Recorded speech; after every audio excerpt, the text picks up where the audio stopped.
can begin. Thank you everybody for being here on a Friday evening.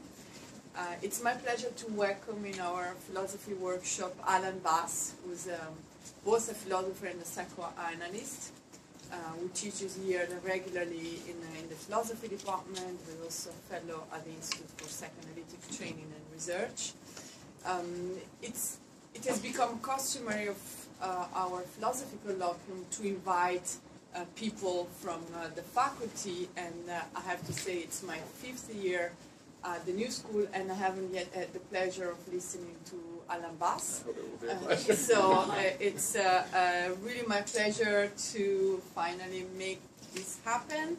I don't need to say much, I guess, about Alan Baas, as most of you will know him. Maybe I would just mention for the new students, the new cohort, those who are here, that is the author of 2 very important books. One entitled Difference and Disavowal, The Trauma of Eros, published in 2000, and Interpretation and Difference, The Strangeness of Care, published in 2006.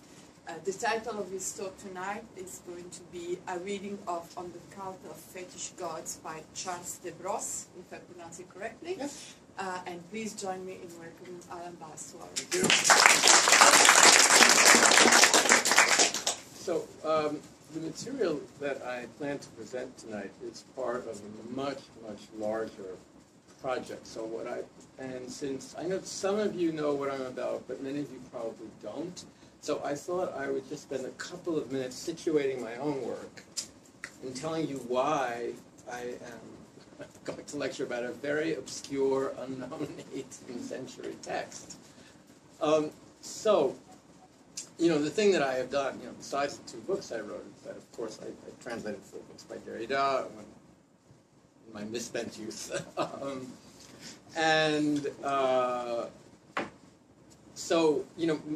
The largest sense of what I'm about is really trying to think of the intersection of psychoanalysis and deconstruction. And this project started for me quite some time ago, when I started thinking about Freud on fetishism, which, if any of you know Derrida's work, significant things to say about that. But I came up with a reading of fetishism that is, in fact, not quite the same as Derrida's. And I don't know if any of you know about Freud on fetishism. So I can't go into this whole argument. All I can do is give you what I call the headline. And the headline is that Freud's theory of fetishism can be understood in relation to the question of difference. I think that there's a major flaw in Freud's theory of fetishism.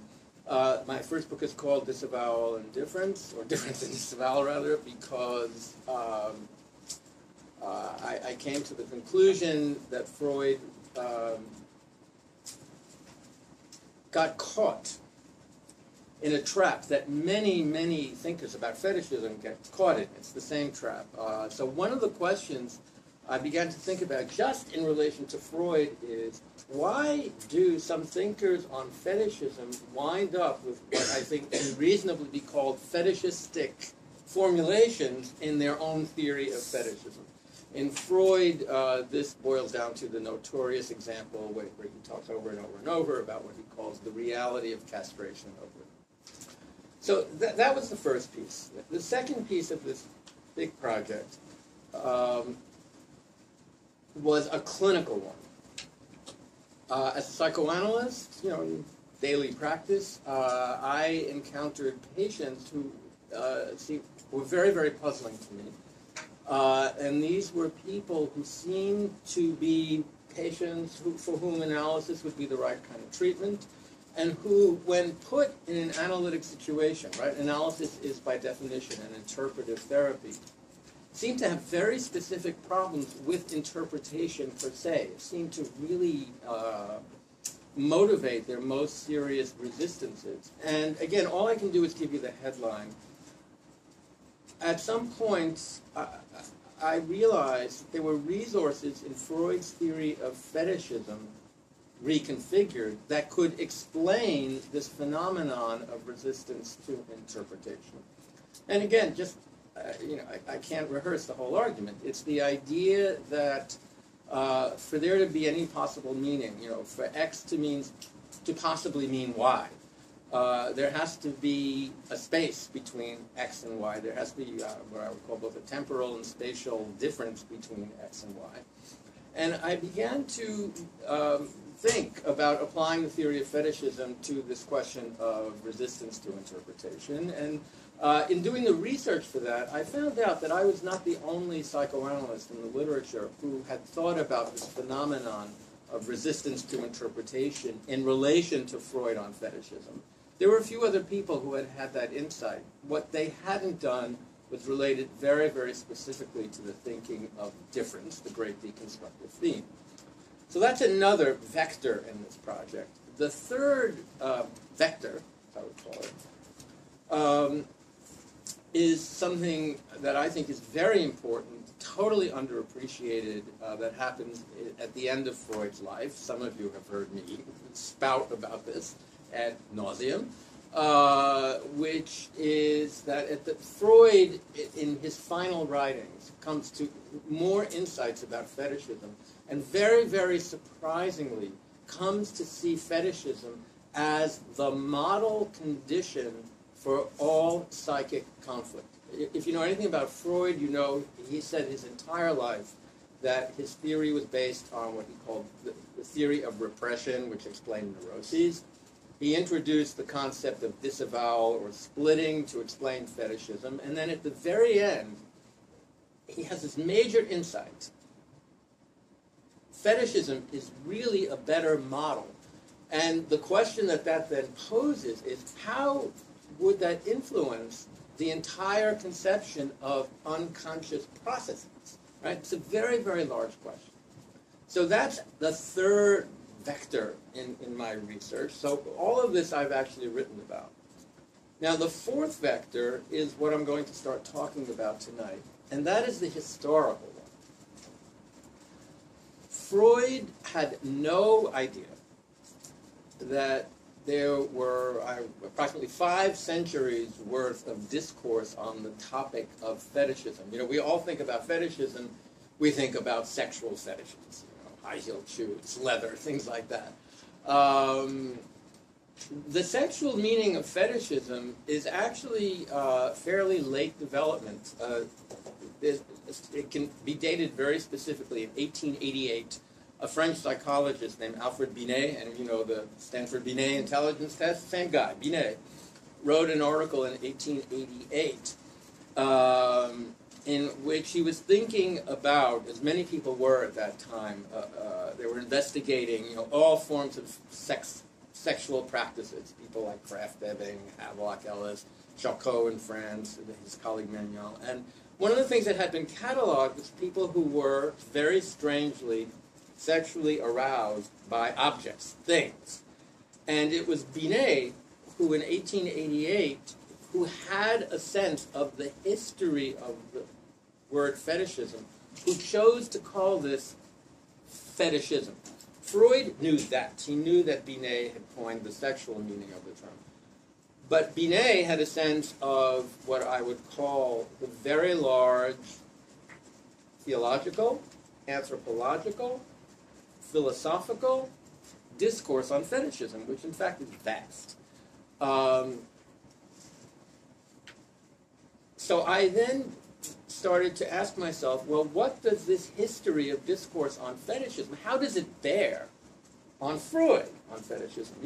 Is there, are there important links there?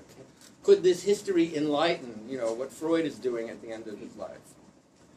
So part of this is what I'm going to be presenting tonight is part of the historical research. I'm going to be talking to you about really, what in many ways, the founding text on fetishism. But there's one more very, very large question that is in the forefront of my mind as I think about all of this. There have been a number of scholars who have investigated the history of discourse on fetishism. Not many, but there are a few. And several of them have noticed a very striking pattern in this discourse. And the striking pattern is that thinkers who start to look at fetishism as a specific topic wind up generalizing it. Right? There are, Freud is an example of that. He starts about thinking about fetishism as a specific topic. At the end of his life, it becomes a general principle. The most significant figures in that history, I would say, are Baas, who I'll be talking to you about tonight. There's an astonishing example, and that is Auguste Comte, C-O-M-T-E, the French founder of positivism and sociology, and there is this, I would say, almost unbelievable generalization of the question of fetishism in Comte's work. So he's very significant in this history. The other great generalizer of fetishism, of course, is Marx. Commodity fetishism is the secret of capitalism. And then Freud himself. So the question is, why does this happen historically? Why do people from so many different fields, right? Because all the people I just listed, they come from really very different fields. Why do they start thinking about fetishism and then wind up generalizing it? And this pattern actually begins in the work of Charles Baas, who I'm going to talk to you about tonight. Okay, so that's the background. So, in some ways, how long do you want me to talk with here? Because I have a lot of material. But I would say, until 7, so that we can have. Okay, I'm not going to get through all of this, so I don't want to bore you. Fine, you can hold it there anytime you want. So to understand this, so again, I have to give you, some of you might know the historical background, but even before I get into Baas per se, you have to know that the word fetish, the concept of fetishes originally have the sense, the religious sense, of the veneration, the religious veneration of things, objects, like paperclip could be my god. It comes from the encounter of Europe and Africa. Those of you, you didn't know this? No. Oh, it's a very interesting history. In the late 16th century, when the Portuguese explorers came to the coast of West Africa, and this is even before the slave trade, and just started to, basically it was first was economic exploitation, but they were encountering people they had never encountered before, and religious practices they had never encountered before, and they were absolutely baffled by a form of worship that they found, which was the Africans, who were often called Guineans, after Guinea, worshiping everyday objects. In fact, what some of the Portuguese explorers found was that if they left, and they left behind, say, a flint, and then they went back to Portugal, and a year later they came back, the flint would be an object of religious veneration. This absolutely confounded them, but it was the Portuguese explorer, it was the Portuguese, who took from Portuguese the word fetiço, which originally had the sense of a magical object, and called these things fetishes. And first of all, the penetration of Africa continued, as there was more trade, as the slave trade developed, also there were missionaries who were then going to Africa, and the missionaries, tend to be, some of the most valuable sources of information because they're very interested in describing what they find. And so there started to be a lot of simply descriptions of this religious practice. But if you can think about it, for a Christian, this is a very big problem. This is what indeed baffled the Portuguese. How can you worship a thing? A thing is an ordinary thing. God is supposed to be this abstract, transcendental principle, so to speak. Well, what's the principle of a paperclip? There's no principle of a paperclip. How can you worship a paperclip? So it actually became a very important topic for both theologians and philosophers to try to figure this out. And particularly as European exploration continued, not only now in Africa, but Asia, the Americas, this form of worship was found around the world. So it became an even more pressing problem. And then particularly in the 18th century, I'm generalizing, is the great age of exploration of origins. Think of Rousseau on the origin of society, or the origin of language, or Condillac on the origin of language. And so also the origin of religion became a very, very important topic. And the problem that faced so many people, including Baas, is that if you see, so-called primitive peoples around the world worshiping things, is that the origin of religion? Could that be the origin of religion? That's the question that is going to preoccupy Baas. And what I want to try to show, if we have time, is that the questions that Baas winds up examining have, in fact, a direct bearing on the psychoanalytic discourse on fetishism. So who was Charles Baas? He was a liberal aristocrat. He was from Dijon in France, and he was one of those aristocrats, in fact, who was a defender of the rights of the aristocracy against the crown. This was the prelude to the French Revolution. And in fact, his political views got him 2 short periods of exile from France. So he was also a kind of armchair anthropologist. He was very interested in ethnology, and because this question of fetishism was such an important one at the time, his original work on fetishism was presented to the Academy of Sciences in Bordeaux in 1756. He sent this manuscript to Diderot, the great encyclopedist, and Diderot thought it was really good, but Diderot then, to give you the philosophical map, Diderot sent Baas's manuscript to David Hume in England, right? Hume, who had written this great natural history of religion. So Diderot put Baas and Hume in contact. The 3 of them corresponded. And that's what led Baas to decide to expand the work he had originally presented in Bordeaux and make it into a book. But given that he was politically controversial, and given what he knew was the somewhat controversial nature of his book, he had it published anonymously in Holland, as so many people did. And you have to remember, there had been public burnings of books in France. In 1756, Helvetius's De l'Esprit had been burned. So Baas had to be careful. But he grounded himself, I think, in what we would call scientific ethnology. Here's what he says. Quote, "It is not in possibilities, but in man himself, that one must study man. It is not a question of imagining what he could or should have done, but of what he does." Now, as I tried to explain in my build-up to this, Baas knew some of his predecessors on the study of fetishistic religion. And I want to give you just a taste of some of the previous investigators, because they really influenced what Baas said. So, in 1704, someone named Bosman, B-O-S-M-A-N,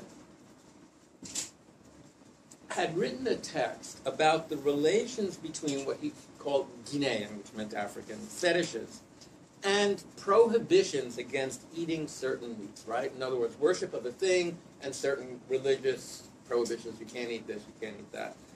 But he found himself, Bosman said, he could not explain this, right? There's a very important problem right there. I want to give you a quote from one of the scholars on fetishism, because I think he articulates the problem extremely well. This is a guy named Iacono. He says, this is contemporary text, "The Western observer's inability to understand and to explain makes him present the behavior of the men he observes, the inhabitants of Guinea, as confused and arbitrary. The prohibition of which Bozeman speaks supposes important symbolic codes and functions, right? Prohibition implies symbolism. But Western prejudices against the mentality of the savages, quotes, hide from his perception and comprehension the relation between fetishes and prohibitions. The miscomprehension or negation of the symbolic value of fetishes, and in general of the role of fetishes in African religious practices, corresponds to the picture of a primitive mentality having no faculty of symbolization or representation, or of having it at a very low level. End of the quote. Now, this is the issue that runs throughout the history of fetishism, including the psychoanalytic, including, the phenomenon that I was talking to you about, the phenomenon of patients who resist interpretation, because they seem not to be able to symbolize. So, the question is then, if you observe a non-symbolic worship of things themselves, does this exemplify the mind of the primitive or the child who is not yet capable of symbolism? If that is so, it couldn't possibly coexist with symbolism. But then you have to account for where does the possibility of symbolism come from. So de Baas is going to deal with exactly that problem.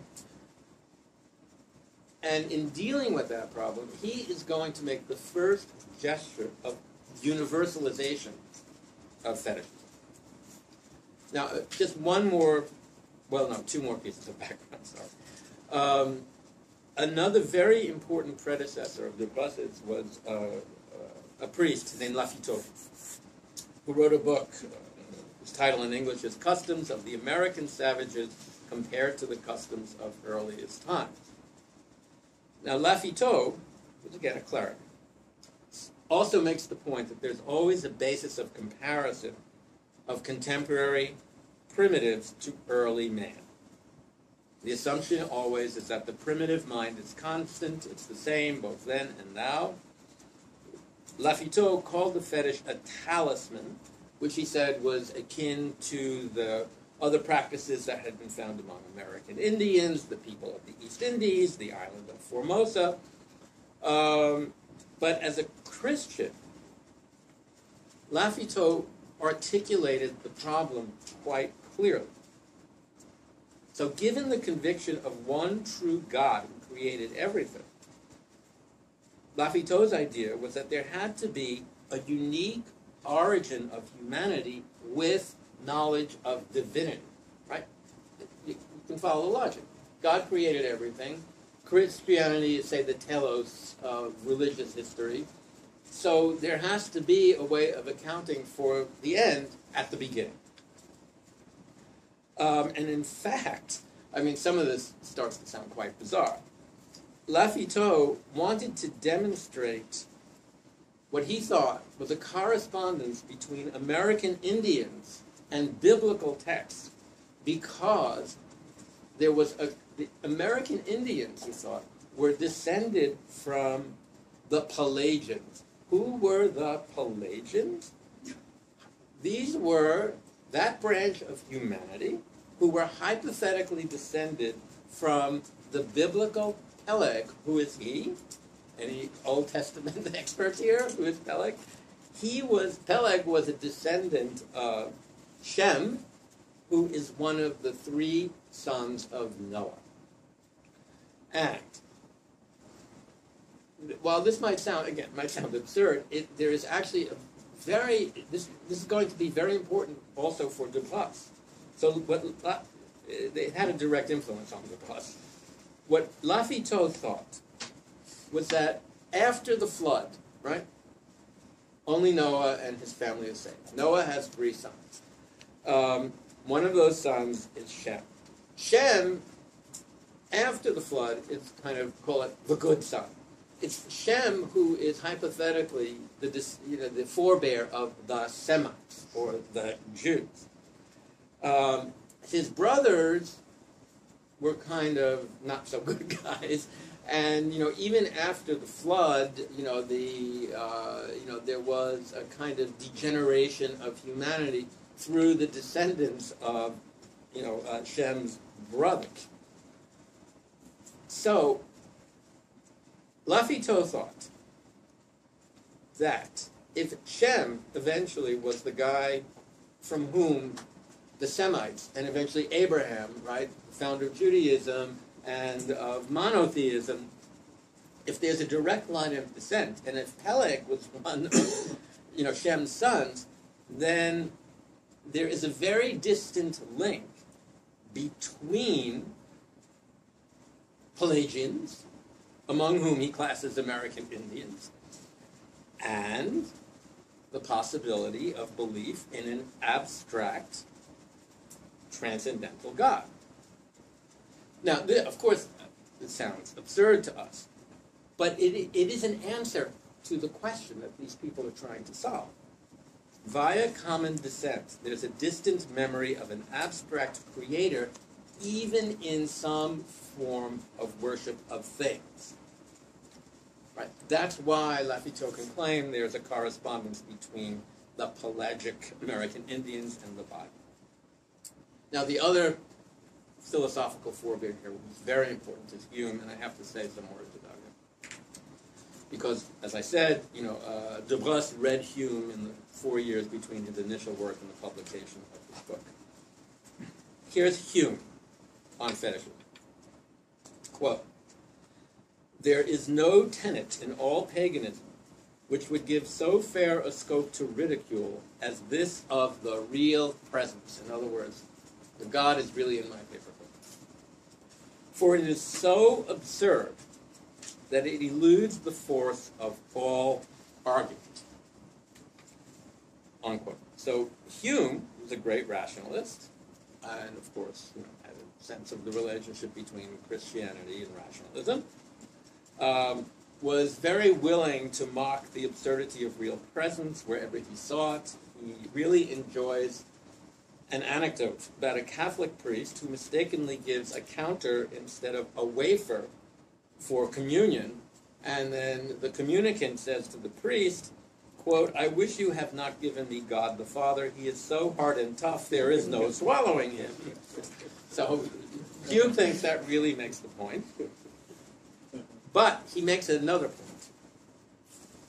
He says his point is that even those who see the irrationality of true presence will also practice some version of it. He says, quote, "In a future age, it will probably become difficult to persuade some nations that any human two-legged creature could ever embrace such principles.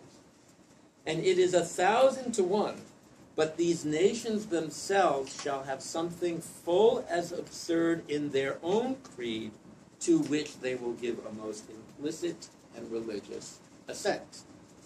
In other words, you can't get away from this, what Hume calls the era of true presence. Another thing that Hume says about the origin of religion, again, that would be very important for Dubois, is that a religion stems from the fear of primitive men confronted with unpredictable nature, which is why nature can then be either diabolized, right, it's devilish, it's harmful, or divine, protective. Hume again. "The primary religion of mankind arises chiefly from an anxious fear of future events. And what ideas will naturally be entertained of invisible unknown powers, while men lie under dismal apprehensions of any kind, may easily be conceived. Every virtue, every excellence must be ascribed to the divinity, and no exaggeration will be deemed sufficient to reach these perfections with which he is endowed.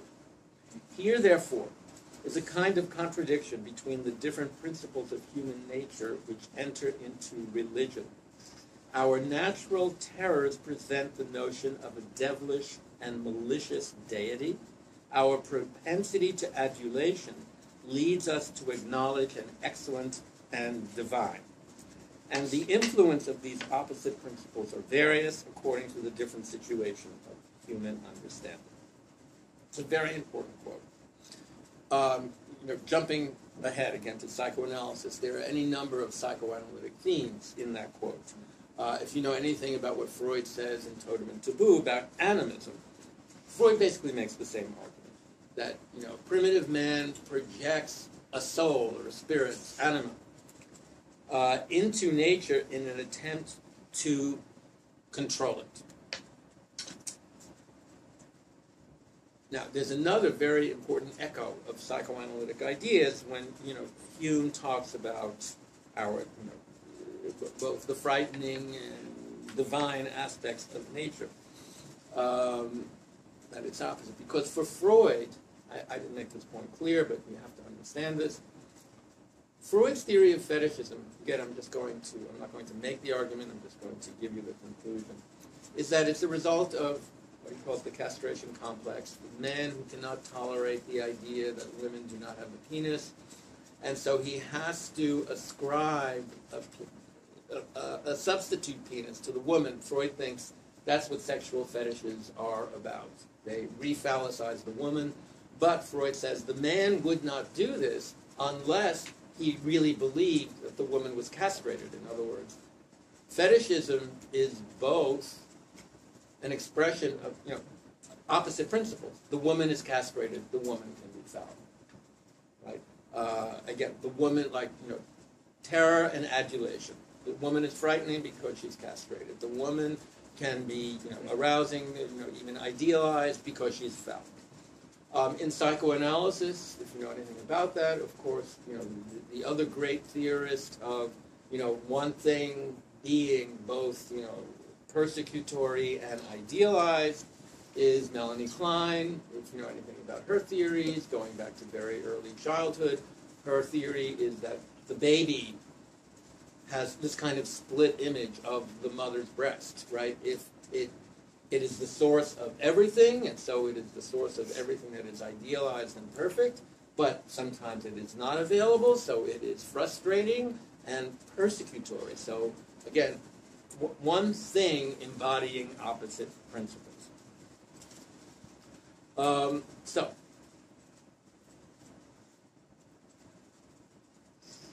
Now, starting in with Baas. Having absorbed Hume, Baas agrees that there is a progression from the lower to the higher in human development, from irrationality to rationality. But Hume thought that the original religion was polytheism, many gods. Baas is the first one to claim that the universal original religion of mankind is fetishism. So that places him, if you think about the background I just gave you, in between Lafitau, right, who had this strange account for the possibility of knowledge of divinity even residing in primitive forms of worship, via Peleg, and Hume, for whom Hume really disagreed on this point.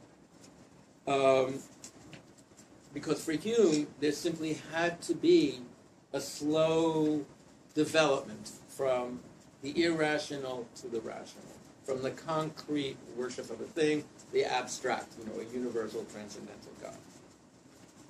But if Baas wants to posit fetishism as the original religion, then he has to be able to account for the emergence of an abstract form of religion from fetishism itself.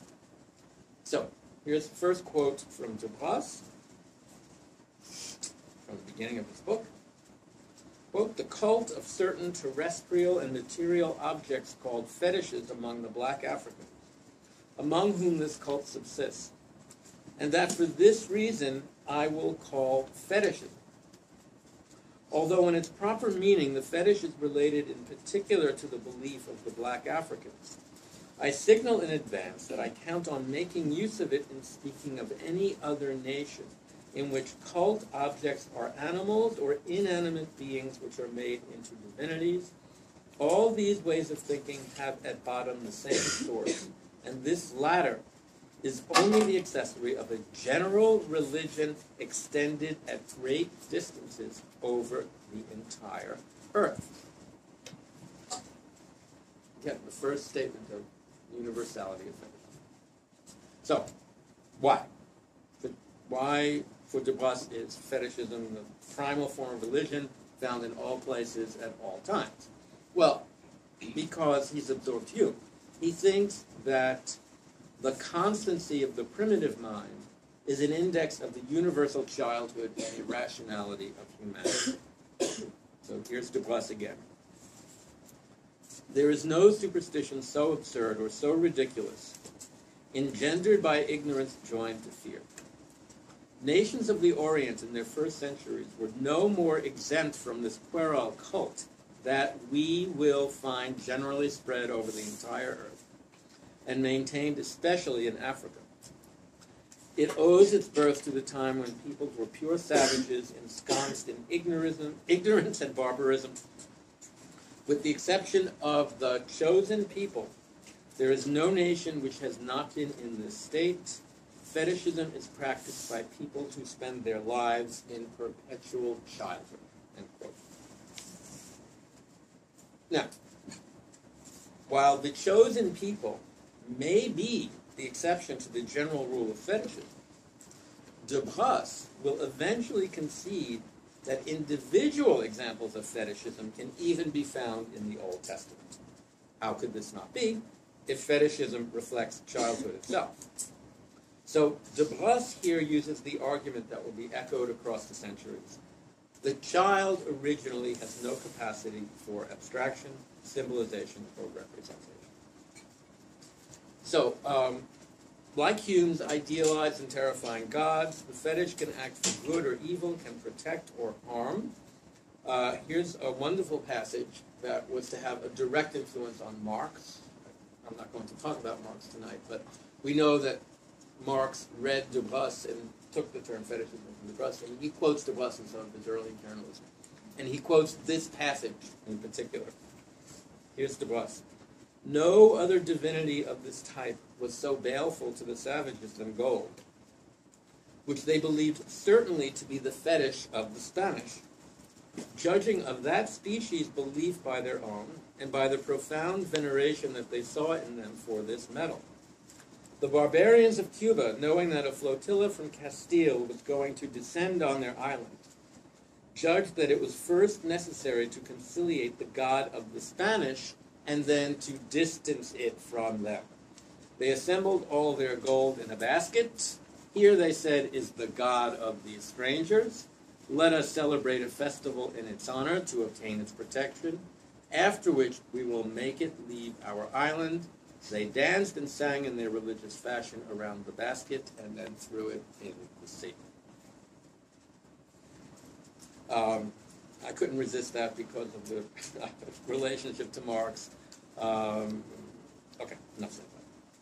Now, a lot of de Baas's work on the cult of fetish gods is concerned with demonstrating the fetishistic nature of Egyptian religion. This, again, was part of an intellectual controversy at the time, because many of de Baas's contemporaries thought that the Egyptians had been a superior intellectual people. Again, along the lines of the argument that the possibility of abstraction had to be part of a God-given endowment. So de Baas's position here is complex. He will agree that the possibility of abstraction has to be inherent in man, but he finds it absurd to think that Egyptian animal worship is itself an abstract religion. So looking at the conflicts among Egyptians who worship different animals, de Baas wrote, quote, among the Egyptians, there was no way for the worshippers of the rat to live on good terms with the worshippers of the cat. But these wars gave new proof that it was a question of the animal taken in itself. In other words, no abstraction. And not considered as an arbitrarily chosen emblem of the real divinity. For then there would have been no reason for discord, all these types relating to the same object, like different words of several languages when they signify the same thing. Egyptian zoolatry is very ancient. The Bible portrays it not as an emblem or an allegory, but as a pure, direct zoolatry. Mosaic law prohibits nothing with more threats than fornication with this fetishistic cult. End quote. So again, what is Baas saying? The childish mind cannot encompass that. In French, chat and English cat can mean the same thing. The word is the thing, the animal or the thing is the God. This, again, jumping back to clinical practice, this is that problem of resistance to interpretation, often called concreteness. Patients who very strangely seem to just say, to use the famous expression, a pipe is always, a cigar is always a cigar. It can't be anything other than a cigar. But getting back to Baas. Since Mosaic law is founded on iconoclasm, right, destruction of idols, again, we know, he thought, the religion of the chosen people is the only one before Christianity exempt from this error. But remember, he also found examples that kind of upset him of fetishism in the Old Testament. And here are his examples. Jacob, right, one of the three patriarchs. Both, if you know the story of Jacob wrestling with the angel, and then there's this thing about the stone that he had slept on, and the stone, he oils the stone, and it becomes an object of religious veneration. Right? The chosen people are not supposed to do this. And if you know the story of Rachel, when she leaves her father's house, she steals some household idols. Again, this is not supposed to be part of the chosen people. And in fact, what Baas finds, here's another quote from Baas, another example of fetishism, even among the chosen people. He says, the bronze serpent erected on the orders of Moses himself, the sight of which was a protection against the bites of desert serpents, certainly had nothing in common with fetishism, while the two calves of the 10 tribes, one placed in Dan, the other in Bethel, were marks of fetishism as scandalous as they are certain. So, if we take Baas at his word, the coexistence of fetishistic and non-fetishistic beliefs, particularly among the chosen people, is not a casual question. Rather, it indicates the central bind of his argument. How can you reconcile a position like the one I outlined from Lafitau, original knowledge of one true God who created man, with Hume, right, who believed in a progression of humanity from the inferior to the superior, from the concrete to the abstract? Certainly, Baas thinks that observation and logic support Hume. Here's what he says. When one sees men in such distant centuries and climates, who have nothing in common between them except their ignorance and barbarism, with such similar practices, it is much more natural to conclude that thus is man made. Thus is man made. That left in his natural, brutish, and savage state, not yet informed by any reflected idea or by any imitation, he is the same in his primitive customs and ways of doing things in Egypt as in the Antilles. The explanation of this is the constant uniformity of savage man with himself, his heart perpetually open to fear, his soul ceaselessly avid with hopes, which give free rein to the disorder of his ideas, pushing him into 1,000 actions without sense. His mind without culture and without reason is incapable of perceiving how little link there is between certain causes and the effects it expects from them.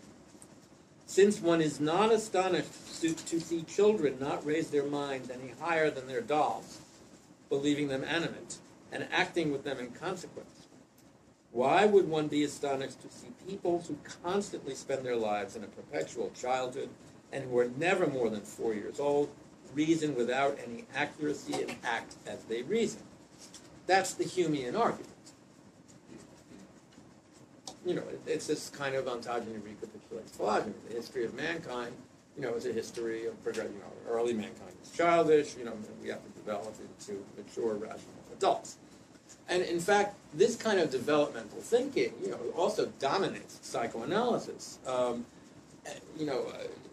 If any of you know, for example, Jean Piaget's theories of development, Piaget's developments are exactly the same. That children, when they're very young, only see things concretely, right? This becomes part of the theory. The famous example is, the test that Piaget did with his 2-year-old daughter, who sees her sister in a yellow dress. Then he takes a picture of the sister in the blue dress and asks his 2-year-old daughter, "Who is that?" She doesn't recognize her because it's blue dress and not the yellow dress. And then a year later, when she's 3, does the same thing, and his daughter correctly identifies her sister. In other words, there's already a development from ages 2 to 3, from concrete to more abstract operations. So, and again, this is exactly what Hume says, and it seems very commonsensical, right? Anybody who's observed children, right? Children do treat their dolls as animate. Children certainly do have, difficulties with relations of cause and effect, as Baas says, are prone to terrible fears, and concrete patients in treatment do exactly what Baas is saying. They do treat words as things, and also have difficulties with conventional cause and effect. But then you still have the big question. Did God create man as a naturally fetishistic child? So Baas, worrying over this, and since he thinks that, for example, the Egyptians were fetishists, and they were not a superior, symbolizing people, he knows that he has to somehow account for the possibility that, on the one hand, man is created as an inevitable fetishist, but on the other hand, can rise above fetishism. That possibility also has to be part of his nature.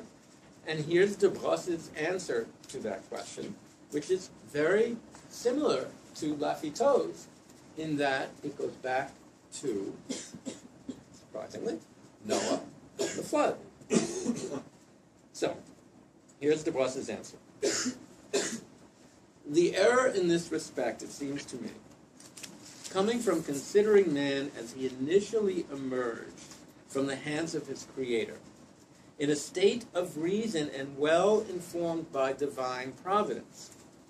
Instead, one must consider the human genus only posterior to the almost total destruction and deserved punishment, which, overcoming the surface of the earth and abolishing everywhere except at one single point the acquired knowledge, produced a new state of things. Of the 3 chiefs of generations, Noah's sons, who repopulated an earth newly emerged from beneath the waters, only the family of one conserved the knowledge of the primordial cult and healthy knowledge of divinity. The posterity of the 2 others, more numerous and more spread out than that of the first, lost what little remained of knowledge. All was forgotten. All became unknown. This new state of such a large part of the human genus, which has its forced cause in a unique event, that's my emphasis, not Baas's, a forced cause in a unique event, is a state of childhood, a savage state out of which some nations raise themselves only little by little, and from which others have still emerged only quite imperfectly. So, what does Baas say? Again, if Christianity is the telos of humanity, God has to have created man with the capacity to evolve toward it. Man had to have a healthy knowledge of abstract divinity. So man has to be endowed with the capacity for symbolization, the differentiation of thing and word, object and God. Again, God's chosen people are iconoclasts. But God also created man with the possibility of a fall, which did not lose all knowledge of God, but did transgress its law. Once the extent of the transgressions became unendurable for God, he chose to destroy humanity, excepting the one man who remained righteous, Noah and his family. So here, I say, following de Bros's argument, one might wish to counsel God on the law of unintended consequences. Since only one of Noah's sons, Shem, maintained the true belief, the rest of humanity is repopulated by those who lost it. So again, the forced cause of a unique event created both the universally observable phenomenon of non-abstract worship of things. Only some nations then progressed back to the original state of reason, acquiring the intellectual maturity necessary for true religion. De Baas, sounding like Hume, says, the more a people is deprived of common sense, the less it knows divinity. So again, the flood. The forced cause of unique events. So, obviously, I'm not going to, I'm wondering, what is this really about? How are we to understand De Bros? And what if one were to read his account symbolically?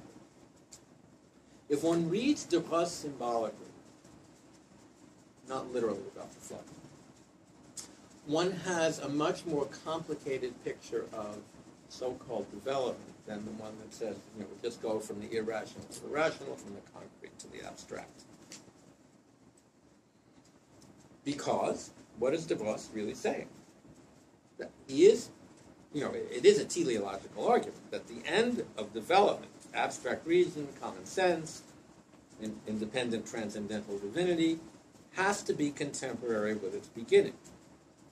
Catastrophe, again the forced cause of a unique event, divides the original possibility of symbolization from fetishism. Certainly this makes fetishism a kind of avatar of the fall, but it also addresses a problem that Hume's logic glosses over.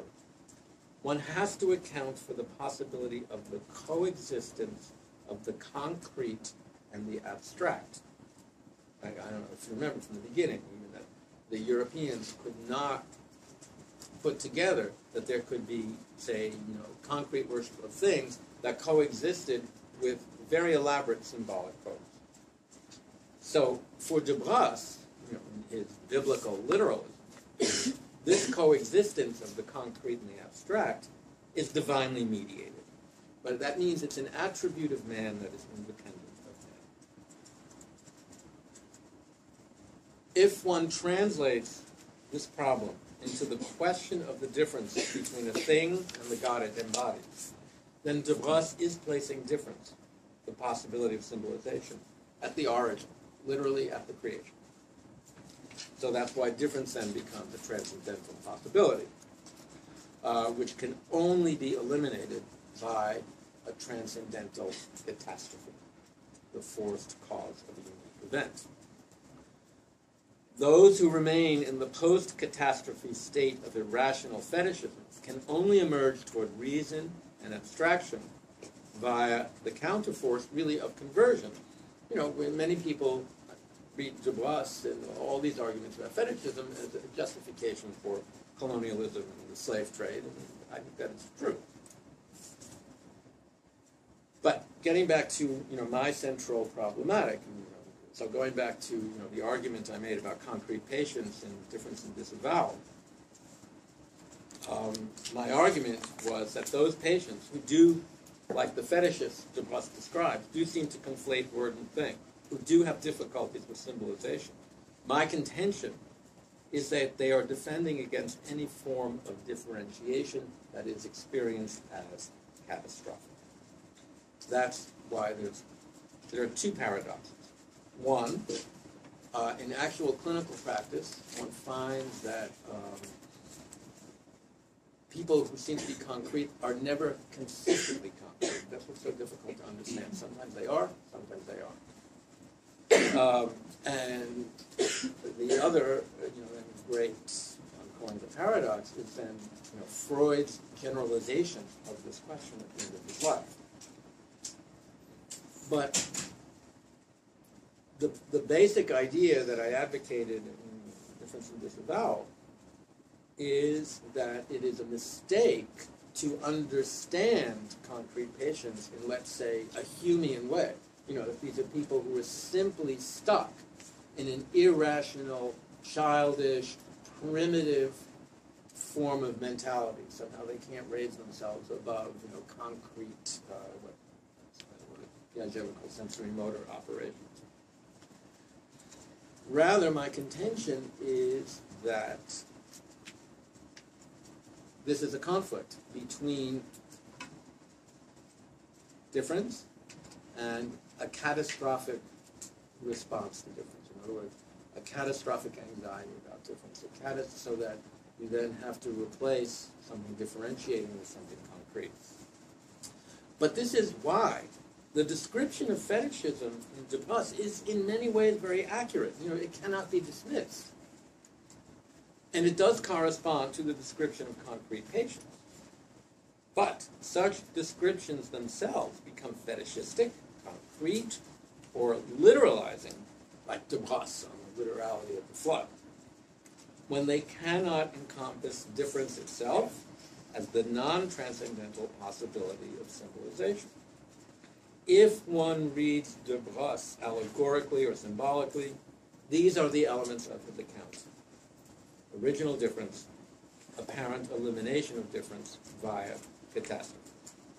So what I'm saying is that Baas is actually more right than he could possibly know when he separates symbolization from fetishism by catastrophe. Because his thinking contains this complexity. There is both original difference or abstract divinity and what looks like original, universal, non-difference or fetish. Again, I know I'm repeating myself, this places the difference at the origin is done so theologically, but the thing about Baas's theological placement of difference at the origin is that if he did not make a theological argument, he would have a conception that would contradict reason itself. Right? For reason itself, and here, of course, I'm going back to all of my immersion and deconstruction. Difference cannot be original. It has to be secondary to original unity. And indeed, in Baas's account, post-catastrophe, difference is secondary, and there is a kind of Humean progression from the era of real presence to symbolic reason. So that's why Baas is incoherently forced to take into account an original differentiation that is then described fetishistically, an imaginary flood, a catastrophe taken as literal fact. And I'm saying it's the same. This is the same thing that I was saying very, very briefly at the beginning. It's very similar to what happens to Freud when he gets very embroiled in this idea of the reality of castration, which is, again, in many ways, a fetishistic state. Do you want me to stop now? As I said, I have... Maybe if you can wrap up in a few minutes. Wrap up in a few minutes. Okay.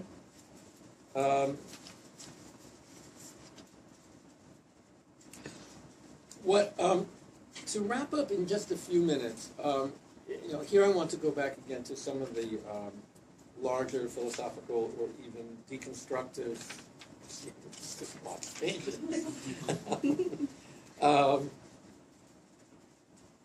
elements of this. So first of all, from within psychoanalysis, any rigorous reading of Freud always shows that for Freud, despite his contradictory statements on the topic, what he calls the unconscious is not simply, in the sort of usual account, the irrational, wishing part of the mind. Because for Freud, the unconscious also is concerned with memory. Memory is always about Freud, a differential pathway. So the unconscious of Freud is the part of the mind. It's not conscious, but it's materially differentiable. Right? There's a wonderful analyst in Boston, transplanted from Switzerland, a woman named Cordelia Schmidt-Hellerau, who has done a really marvelous reading of Freud's metapsychology. But she has a wonderful phrase in which she says, for Freud, the unconscious is phenomenologically differentiable. Right? In other words, there has to be, if the unconscious is the original, larger part of the mind, it cannot be divorced from the question of thinking. It's what I would call a deconstructive statement. It's why, Derrida, in his first text on Freud, says that for Freud, the unconscious is always open to what Derrida calls the effraction, the breaking in of the trace, which forms the memory pathway. So, what I'm trying to show is that the question of fetishism, even at the origin in the Baas, cannot not be concerned with this very counterintuitive issue of original difference. Now I have more, of course, but let me stop there, and maybe I can say more about what I have here as we talk. Thank you very much.